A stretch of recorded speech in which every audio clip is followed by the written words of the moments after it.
Zbardhe dosja e të riut që ndërronte të bëjë polic. Gazetari Anila Hoxha, e cila disponon fashikullin dhe detaje mbi hetimin ndaj 20 vjeçarit Erviz Brasha, çështja e të cilit është referuar nga policia në prokurorinë e Tiranës. Brasha është në hetim për falsifikim të dokumenteve, mbajtje pa të drejtë e uniformës dhe përvetësimi i titullit apo i detyrës shtetërore, prodhim dhe mbajtje pa leje armëve të gjuetisë dhe sportive.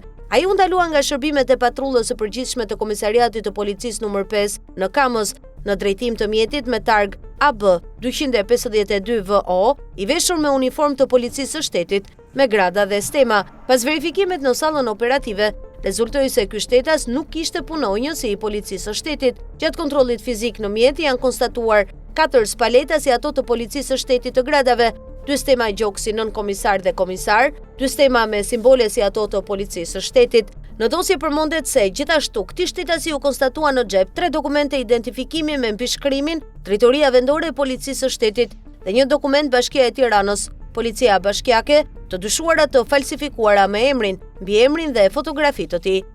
I riu rrëfehet tek kolegët. Para 4 muajsh kam qenë punonjës i Policisë Bashkiake Tiranë, por e lash këtë detyrë për të bërë pjesë e Policisë së Shtetit. Kam aplikuar për të bërë pjesë e policisë, por nuk i kam kaluar të gjitha etapet e kualifikimit për të bërë pjesë e kësaj strukture. E kam pasion të jem punonjës policie, për këtë arsye i kam mbajtur këto veshje. Në lidhje me armën që i është gjetur, ai thotë se është armë imi tim, të cilën e kam blerë në faqe interneti Temu. Dokumentet e identifikimit i kam printuar kur ka qenë në punë në Policinë Bashkiake dhe i ka plastifikuar në kancelari. Në lidhje me armën që i është gjetur, ai thotë se është armë imi tim, të cilën e kam blerë në faqe interneti Temu. Dokumentet e identifikimit i kam printuar kur kam qenë në punë në Policinë Bashkiake dhe i kam plastifikuar në kancelari, të cilat nuk i mbaj mend se ku i kam bërë, por ato janë fotokopje. Automjetin e kam marrë me qirana astir. Shpjegime të mëtejshme do jap në një moment të dytë përpara gjykatës, ka thënë i riu i apasionuar pas policisë.